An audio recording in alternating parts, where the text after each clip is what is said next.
On the morning of February 16, 2026, London's Sotheby's was buzzing with anticipation.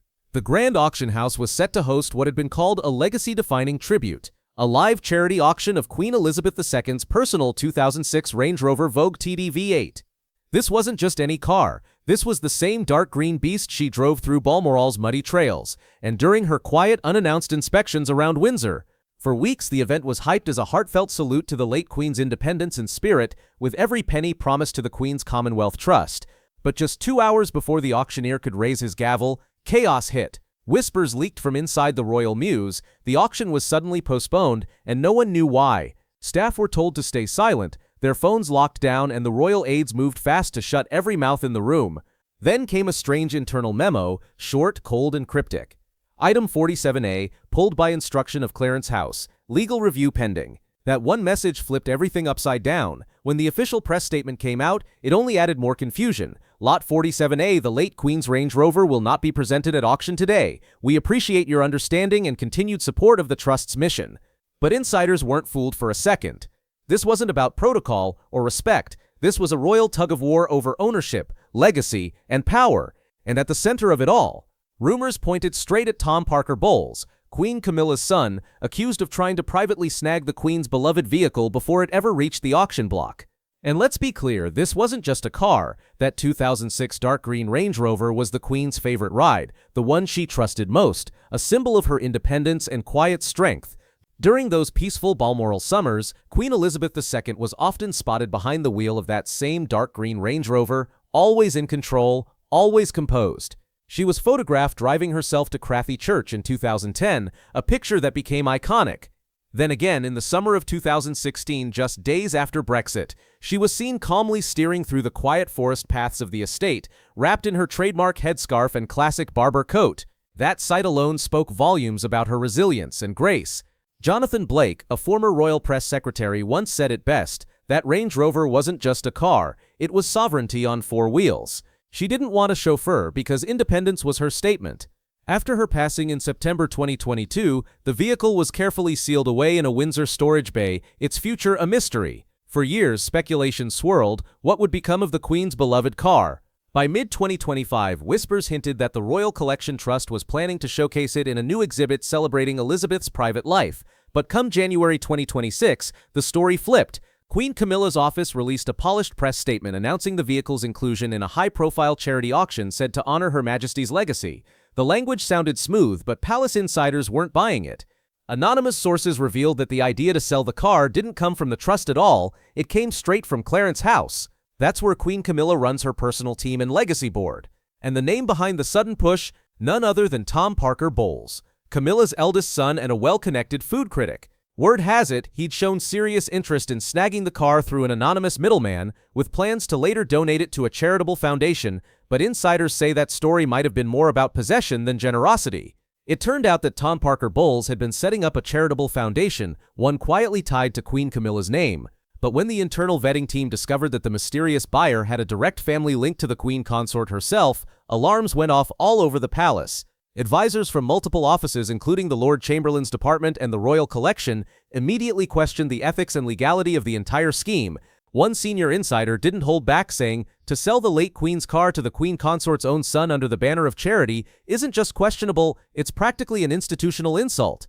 The tension didn't stop there. Reportedly, it was Princess Catherine who stepped forward with the most direct challenge. A palace aide later revealed that Catherine personally reached out to the master of the household in mid-January to ask one razor-sharp question. Was the sovereign's consent ever granted for transferring royal personal property into private hands? That one question changed everything. The response came fast and clear, no. King Charles had been briefed on the general charity auction, sure, but he had never approved the transfer of his late mother's personal possessions to anyone in Camilla's family, and certainly not without approval from the executors of the late Queen's private estate. That revelation sent shockwaves through the royal offices. Within days, the internal machinery roared to life. A confidential memo started circulating between Kensington Palace, the office of the Queen's former private secretary, and the Royal Archives at Windsor. Every document, every classification tied to the vehicle was double-checked and re-verified. Then, on February 10th, just 6 days before the auction, a senior royal legal advisor delivered a sealed report directly to the King's equerry. and whatever it said, it was serious enough to freeze the entire sale in its tracks. The 2006 Range Rover had never been officially reclassified as Crown property. That was the crucial detail everyone missed. It still belonged to Queen Elizabeth II's private estate, awaiting archival review. That meant no one, not even Queen Camilla, could move, sell, or donate it without either King Charles's direct approval or a signed consent from the late Queen's estate trustees. When this legal wall appeared, Camilla was said to be furious. She reportedly brushed off the objections as mere semantics, but by then the warnings had gone public, and the palace couldn't pretend it was business as usual anymore.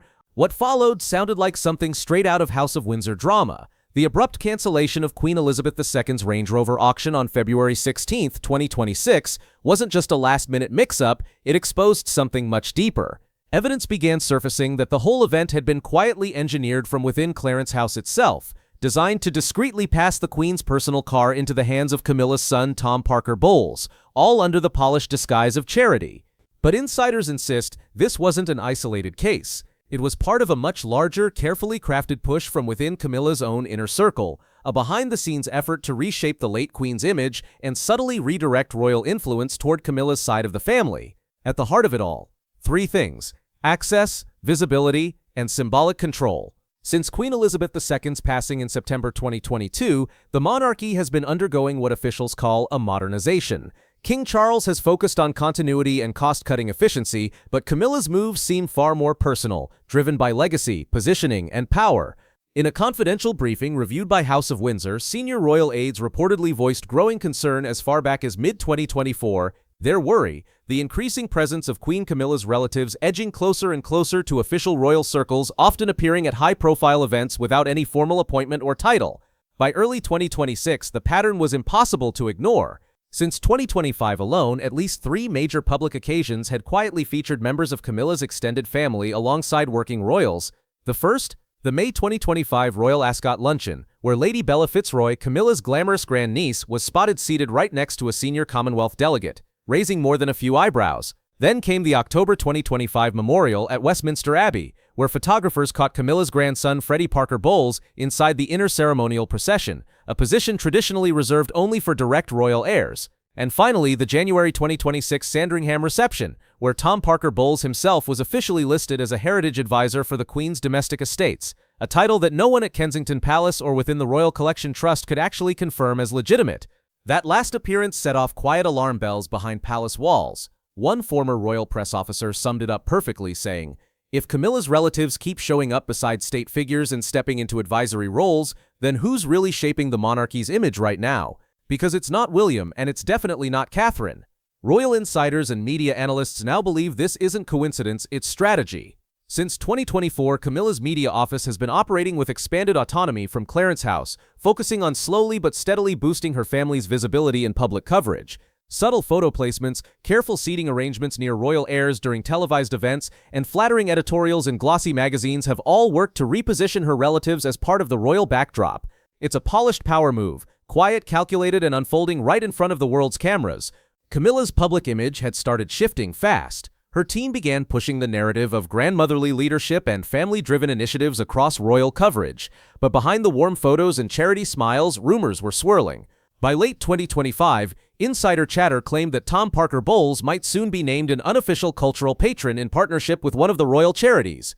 That rumor alone made Kensington Palace bristle. They flagged it instantly as improper. As one palace media insider bluntly explained, "They're not announcing titles, they're engineering proximity and letting the public assume those roles already exist." That one line summed it all up. The strategy seemed clear: quietly legitimize the consort's bloodline as part of the royal institution without the messy spotlight of official scrutiny. And that now infamous Range Rover auction? It wasn't just a charity event, it was a test run, a way to see how far Camilla's inner circle could push influence under the radar. The car may have been pulled from sale, but the move exposed a deeper plan, one that was all about reach, power, and public perception. While Queen Camilla's influence in ceremonial life has visibly expanded, Princess Catherine has quietly taken on a new, powerful role, the guardian of legacy and protocol, especially when it concerns Queen Elizabeth II's memory.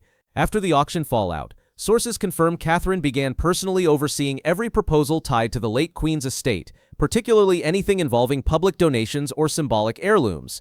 She's not just playing defense, one senior advisor revealed, she's making sure that anything connected to Elizabeth's story passes through someone who truly understands what that legacy stands for.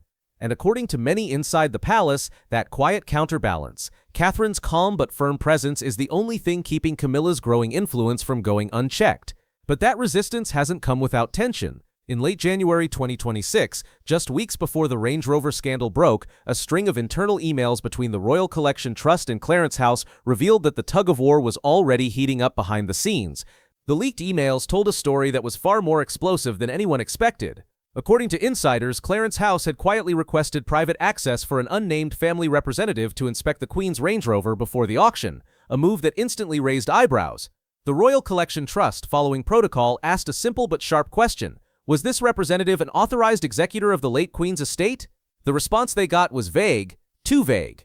That evasiveness triggered a full legal review, and just like that, the car was abruptly pulled from the auction block. Soon after, palace insiders confirmed what everyone had already guessed. The representative was none other than Tom Parker Bowles himself. One senior aide didn't sugarcoat it, saying they were trying to set a precedent. If Tom could quietly walk away with the Queen's car this year, what's to stop him from reaching for her riding gear, her hunting diaries, or anything else next? The slope was slippery, and Princess Catherine saw it coming from a mile away. Inside the House of Windsor, power isn't shouted. It's signaled. It flows through gestures, rituals, and the quiet claiming of symbols. To take the Queen's car wasn't just to take a vehicle, it was to seize a piece of her identity, her independence, her very presence in the public eye. That Range Rover wasn't just nostalgia within palace walls, it was a relic of sovereignty, a physical reminder of a monarch who defined her own rules. And the fact that this near transfer was orchestrated so discreetly by individuals outside the line of succession, that was more than a breach of royal protocol, it was a breach of trust. As of now, the Queen's 2006 Range Rover sits sealed in secure Windsor storage, its fate hanging in limbo. But make no mistake, the story isn't over. Behind those gilded gates, movement continues, quiet meetings, coded calls, and unseen alliances forming. It's not loud, not public, but something is definitely stirring, and the battle for legacy is far from done. What started as a simple argument over a Range Rover quietly lit a fuse inside the royal institution, and soon, that spark grew into a silent network of resistance. Behind the polished palace walls, an unexpected alliance began to form. Household guards, archivists, personal aides, even a few humble footmen. They weren't planning a rebellion, no banners, no drama, but their actions carried a clear message. They were protecting a legacy, not just serving a crown. Their quiet stand against Queen Camilla's growing influence marked one of the most fragile yet defining fractures in the modern House of Windsor. It all began in the first week of February 2026, just as rumors spread that the Queen's beloved Range Rover was being redirected to a mysterious private buyer. Within 72 hours, odd little shifts started popping up in the palace's internal scheduling system, the kind of subtle changes that only insiders would notice. 2 Queen's guards reassigned themselves from ceremonial posts to background duties. A household aide suddenly canceled an appearance Camilla was due to host at Marlborough House. A palace footman delayed the delivery of floral arrangements tied to Camilla's charity event. No explanation given. Taken one by one, each move looked harmless, even random. But together, they painted a picture of quiet defiance, of staff deliberately creating distance between themselves and the Queen Consort's operations. One internal communications officer spotted the trend early and later leaked a telling line. They're not rebelling, they're opting out, quietly, without fuss, but with purpose. The most symbolic act came from 4 ceremonial guards who had once served directly under Queen Elizabeth II herself. They made the bold choice to decline participation in a tribute march planned for February 15th, just one day before the auction. The event, framed as a charity salute to Elizabeth's passion for conservation, was meant to connect the Range Rover sale with her environmental legacy. But those guards refused, filing private forms that cited a conflict of tradition as their reason. It was subtle yet powerful, a wordless protest from those who had stood closest to the late Queen. Their refusal wasn't about the car anymore, it was about loyalty, legacy, and the quiet stand against what many inside the palace now viewed as a creeping shift of power. That kind of clause conflict of tradition is almost never used. It's a rare, powerful statement inside the royal household, only invoked when an event crosses the line of deep ceremonial custom or clashes with the crown's moral values. One captain in the household division reportedly told his superior in private, "We carried her coffin. We won't carry Camilla's fiction." That one sentence spread through the ranks like wildfire. The tribute event that followed was stripped down, quiet and held with barely any fanfare. The rebellion, though subtle, had already made its mark. But the quiet pushback didn't end with the guards. Deep inside Windsor's royal archives, two senior archivists spotted something suspicious. They received a request, traced back to Clarence's house, asking for access to a private logbook that detailed the Range Rover's service history, mileage, and passenger records. Normally, that kind of request was routine, but this one, it came through an independent courier, not a verified palace liaison, and it demanded digital access only. That raised every red flag in the building. According to multiple sources, the archivist saw the move as a possible attempt to scrub or privatize the Queen's connection to the vehicle, an effort to blur the line between royal property and personal inheritance. One staffer later admitted, it felt like someone wanted to erase her fingerprints from it. Instead of complying, the archivists quietly escalated the issue straight to the Princess of Wales's private office. Within hours, Catherine's team issued an immediate freeze, halting all access until a full legal review could be completed. As one insider summed it up sharply, Camilla wanted the car. Someone on her team wanted to erase its memory. That's not preserving legacy, that's stealing history. And just like that, what began as a dispute over one car had transformed into a battle for truth, memory, and control inside the most guarded house in Britain. The clearest crack in the royal facade came from Sir Malcolm Everley, a seasoned courtier who had faithfully served under both Queen Elizabeth II and King Charles for over 30 years. On February 13, 2026, just 3 days before the auction was cancelled, Sir Malcolm quietly submitted a request for temporary leave, citing health and ceremonial realignment fatigue. On paper, it looked routine, almost dull, but palace aides close to him revealed the truth behind his sudden step back, and it was anything but ordinary. According to insiders, Sir Malcolm had been asked to publicly endorse the Range Rover charity auction in a pre-drafted statement that described it as a beautiful reflection of continuity through charity. He flat out refused. One palace source remembered his response word for word. "It's not continuity, it's camouflage." With that, Sir Malcolm walked out of his office and never looked back. His desk remains untouched to this day, and his name was quietly scrubbed from the guest list for Camilla's next royal engagement. That silent removal spoke volumes. This is what internal resistance looks like inside the House of Windsor. Not protests, not resignations, but subtle acts of defiance wrapped in perfect formality. It sounds like doors left politely unopened, like invitations quietly declined. It feels like tradition itself shifting from solid stone into soft, unsteady sand. And through that shift came a hard truth that many had whispered but few dared to say aloud. The Queen Consort may wear a crown, but she cannot command loyalty the way Elizabeth once did. Those who had served the late monarch weren't motivated by status or spectacle, they served out of heritage, out of belief. Now one by one they were drawing invisible lines in the palace carpets, signaling where their allegiance truly lay. Their message was quiet but sharp as glass. You can't rewrite Elizabeth's reign with a Range Rover and a press release. Through it all, Princess Catherine kept her public composure. Calm, smiling, silent. But insiders confirm her steady hand was guiding the palace's response behind the scenes, shaping the tone of resistance without ever saying a word. Princess Catherine's quiet strategy was nothing short of meticulous. Her private secretary immediately reached out to the Royal Collection Trust, making sure every document tied to the Range Rover auction was rechecked against estate classifications line by line. Meanwhile, her legal advisor, a former constitutional scholar, dug deep into decades of royal property clauses, tracing ownership rules all the way back to King George VI. The conclusion was crystal clear. The Queen's 2006 Range Rover was personal property, not institutional, and no one outside her estate had the right to move it. Then came Catherine's most symbolic move, one that spoke louder than any speech ever could. On the morning the auction was set to begin, instead of appearing at Sotheby's as expected, she quietly canceled her attendance and visited a children's hospice, the same one Queen Elizabeth had opened back in 2011. Cameras followed, but the message wasn't for the headlines, it was for history. As one seasoned courtier put it, Camilla tried to turn the Queen's legacy into a headline. Catherine turned it back into a heartbeat. Behind every royal title lies a mountain of paperwork, and behind every royal possession an intricate chain of legal custody. For Queen Elizabeth II's most personal treasures, that chain was supposed to be unbreakable, ironclad by duty, law, and loyalty. Yet as the attempted auction of her cherished 2006 Range Rover collapsed in mid-February 2026, one haunting question started echoing through Windsor's archives and corridors of power: who truly controls the Queen's personal legacy? What started as a tribute, a simple charity auction meant to honor her independence, had transformed into a full-blown battlefield over trust, succession, and sovereignty.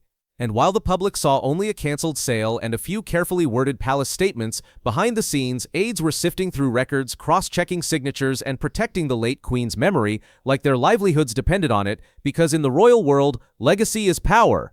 That discovery changed everything.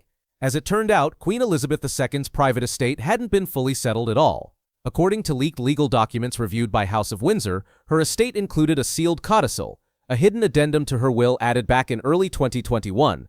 Internally, it was known as the Living Legacy Clause, and its terms were ironclad. It stated that no item personally owned by Her Majesty could be sold, transferred, or donated without the direct written approval of two estate executors, Princess Anne and Prince Edward. That clause instantly upended Clarence House's plans. Camilla's office had apparently assumed that the Queen's 2006 Range Rover had already been moved into the royal collection for institutional management, a routine process after a monarch's passing. But the paperwork told a very different story. The car was still part of Elizabeth's personal estate, flagged for archival designation but awaiting a final directive that had never been issued. So when Clarence House tried to include the Range Rover in the charity auction without proper executor authorization, it set off a full-scale legal freeze. Prince Edward, ever the diplomat, stayed publicly neutral, but Princess Anne did not. According to multiple senior palace sources, in early February, she personally contacted the Royal Collection Trust and demanded an immediate halt on any transfers tied to her mother's private property, including vehicles, clothing, or jewelry that hadn't been formally catalogued yet. Her tone, one senior archivist recalled, was clinical and immovable. She didn't mince words either. Anne reportedly told the trust, "We are not liquidating sentiment for spectacle. Not now, not like this." That single sentence cut straight through the palace chatter. Her move wasn't just a daughter's defense of her mother's memory, it was a legal strike backed by her authority as co-executor of the Queen's will. By invoking the Living Legacy Clause, Anne effectively locked down every piece of her mother's personal history, freezing Camilla's maneuver in its tracks and turning what had been a quiet internal dispute into a defining moment of power and principle inside Buckingham Palace. Princess Anne's objection carried more weight than any ceremonial gesture Queen Camilla could have made, and it landed like thunder. Within hours of her call, Sotheby's received formal notice. Item 47A is not cleared for sale. Just like that, the auction was dead in the water. But Clarence House didn't take Anne's intervention quietly. Within days, a subtle wave of retaliation began to ripple through palace schedules. Invitations to several upcoming spring events where Anne had been listed as guest of honor were discreetly revised. One major charity dinner, originally promoted as a joint engagement between Anne and Camilla, was suddenly reissued as a solo appearance led entirely by the Queen consort. To royal insiders, the message was unmistakable. This was payback. Camilla sees the estate as part of her transition into symbolic leadership, one senior courtier explained. But Anne sees it as her mother's soul, and she refuses to let that soul be monetized. The tension was thick enough to feel. Behind closed doors, whispers spread through private offices, aides caught between loyalty and caution, paperwork quietly refiled, meetings quietly rescheduled. According to insiders, Queen Camilla grew openly frustrated in private. She reportedly told her secretary, "If they won't let me honor her memory my way, then perhaps they don't understand the cost of silence." But among the family, silence was never the problem. Selective remembrance was. The fallout from the attempted sale didn't just bruise egos, it reshaped the institution's core. In the wake of the scandal, the palace ordered a comprehensive internal audit of all personal property belonging to Queen Elizabeth II. According to royal documents reviewed by royal correspondents, a working group was immediately established to oversee the process, jointly led by Princess Anne and the Duke of Edinburgh, with input from Kensington Palace.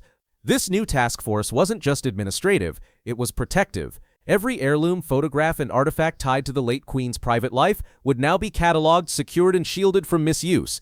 And while Camilla pushed to shape the monarchy in her image, Anne had drawn a firm line in the sand, reminding everyone that Elizabeth's legacy wasn't a brand to manage, but a heritage to defend.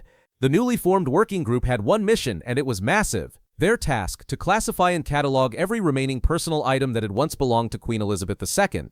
That included everything from her private vehicles and handwritten letters to her ceremonial gowns, gifts received in confidence, and even keepsakes known only to her closest staff. From now on, any public use, loan, or auction of these items would have to pass through this panel for official clearance. This move effectively built a legal wall between Queen Camilla's household and Elizabeth's estate, a barrier so firm that even King Charles himself reportedly agreed not to override it.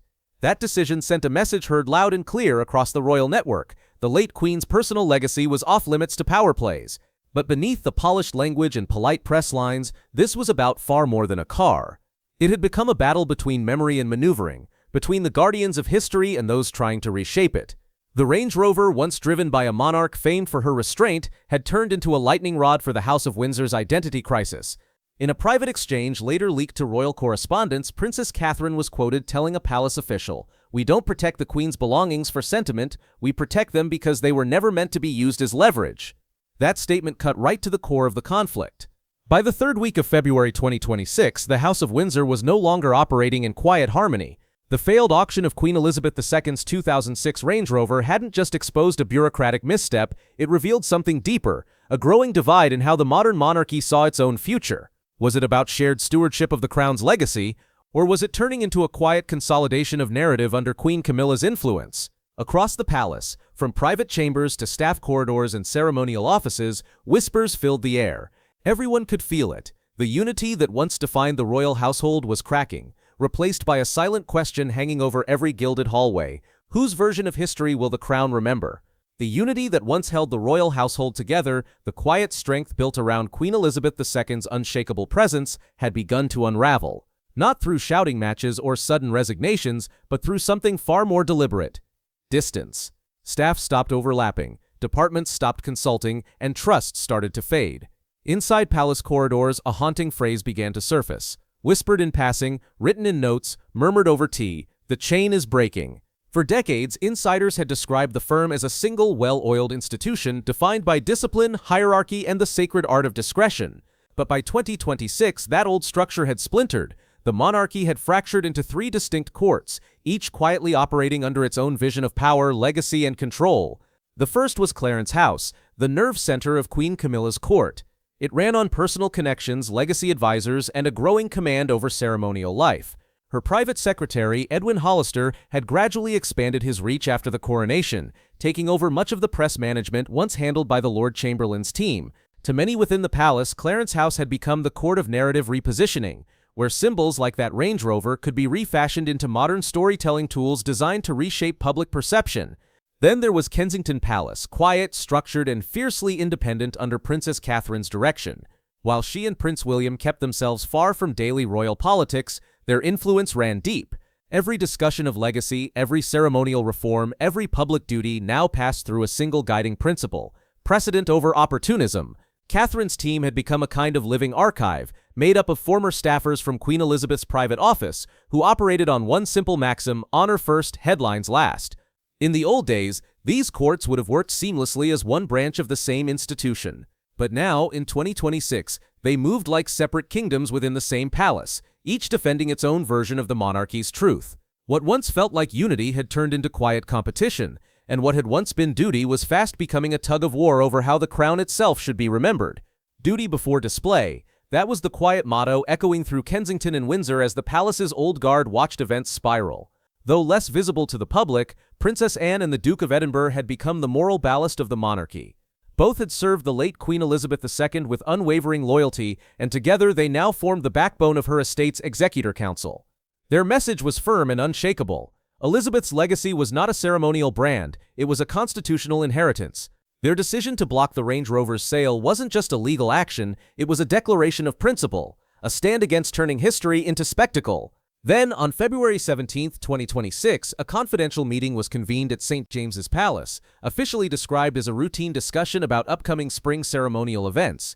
But behind that polite cover, the real agenda was far more pressing: how to contain the fallout from the failed Range Rover auction and manage the public's growing curiosity about Queen Elizabeth's private possessions. In attendance were representatives from all three royal courts: Edwin Hollister from Clarence House, Lady Bronwyn Fisher representing Kensington Palace, Sir Malcolm Everley as liaison for Windsor, and a deputy from the Lord Chamberlain's office. The meeting, meant to project calm coordination, quickly unraveled. According to sources close to those in the room, Hollister wasted no time pitching a new plan, something he called the Camilla Legacy Initiative. The proposal aimed to rebrand select items from Queen Elizabeth's personal collection as gifts of continuity, to be symbolically passed from one queen to another. In this vision, Camilla would stand as the new steward of royal continuity, bridging Elizabeth's era with the modern monarchy through curated gestures and reinterpreted relics. But the reaction was immediate and fierce. Lady Fisher reportedly cut him off before he could even finish, calling the idea tone-deaf and dangerously revisionist. Tension flooded the room. One insider described the atmosphere as frozen, polite smiles masking open hostility. In that single moment, the division that everyone had whispered about became impossible to ignore. It was no longer about a car or an auction, it was about who had the right to define the Queen's memory, and whether the monarchy's next chapter would be built on heritage or reinvention. Stewardship doesn't begin with silence, secret transfers, or unsigned auction slips. Those were the last words spoken before the entire room froze. No one dared to respond. Sir Malcolm Everleigh stayed rigid, refusing to even acknowledge Edwin Hollister's proposal. The deputy from the Lord Chamberlain's office cleared his throat and calmly requested the discussion be tabled for further review. Within minutes, the meeting adjourned early. No agreement, no resolution, no eye contact. As one insider later confessed, that was the day we stopped pretending we were one court. While tempers cooled behind the scenes, the palace's PR machine shifted into overdrive. On February 18th, an official statement was released through the Royal Press Office, polished, vague, and dripping with neutrality. The recent adjustments regarding a planned charitable event involving Her late Majesty's personal items are a reflection of evolving internal processes. The royal household remains united in honoring her memory through service and shared values. To the public, it sounded calm. Inside the palace, it sounded like damage control. Behind that single, tidy sentence lay a storm of unease, a royal family more divided than it wanted anyone to believe. Camilla's circle, rattled and cautious, fell into strategic silence. The Queen Consort abruptly canceled her scheduled appearance at a literacy event on February 19th, citing unexpected health fatigue. Meanwhile, Tom Parker Bowles, once at the center of the controversy, vanished from public view, offering no comment to the relentless press inquiries circling him. Even Sotheby's quietly adjusted course. Their auction catalog was revised to remove all references to royal provenance unless the item came with official written approval from a recognized estate executor, a change that insiders called unprecedented but necessary. And then, in an uncharacteristic breach of palace protocol, a senior ceremonial officer speaking under strict anonymity shared a private reflection with House of Windsor. His words were quiet, but they cut deep. The monarchy runs on symbols, not signatures, and when those symbols are mishandled, even slightly, the entire system trembles. By then, it was clear this was no longer just an auction scandal. It was a reckoning over legacy, loyalty, and the invisible rules that hold the crown together. When Her Majesty died, we thought we were carrying more than a coffin. We were carrying the last thread that held the crown above politics. Those haunting words came from a senior ceremonial officer, his voice laced with quiet grief. "We still believe in the monarchy," he added, "but we're no longer sure if the monarchy believes in itself."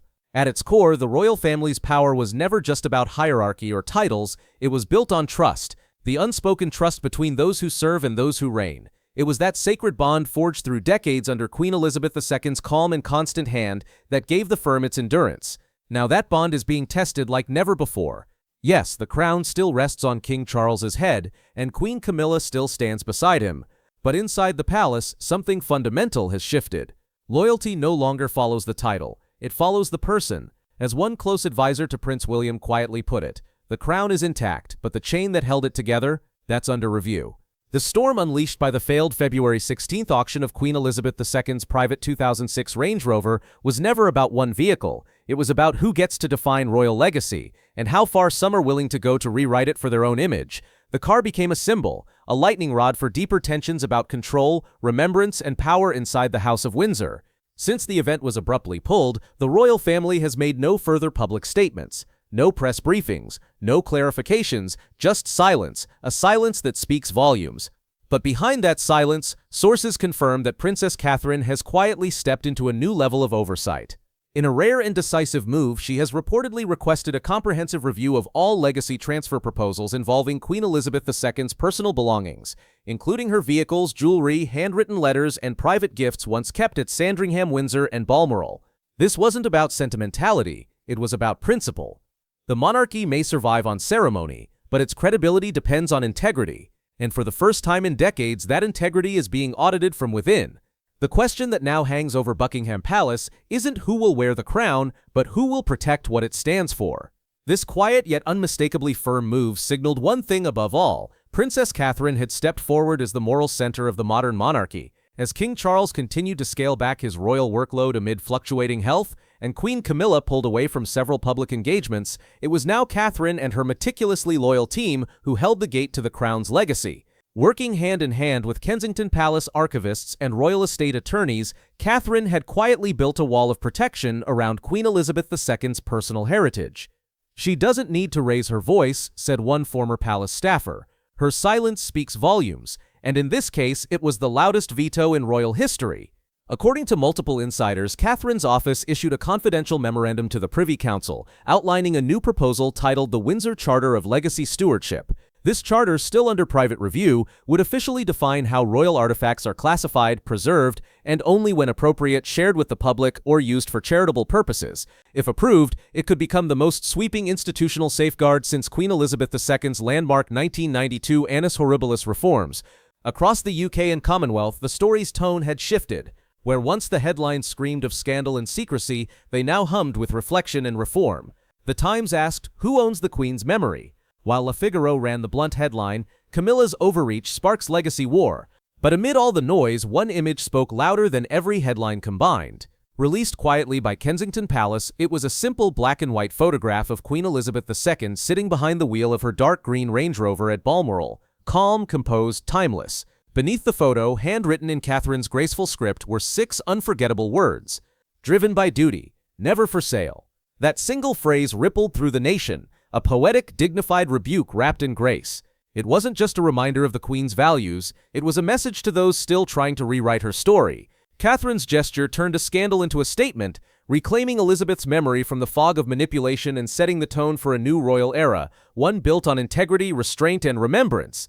The photo went viral within hours. Social feeds, headlines, and evening broadcasts across the world carried the image, Queen Elizabeth behind the wheel, steady and proud, with those 6 handwritten words beneath. "Driven by duty, never for sale." In that moment, the message was bigger than any statement the palace could have crafted. It was quiet defiance wrapped in grace, and it struck the nation right in the heart.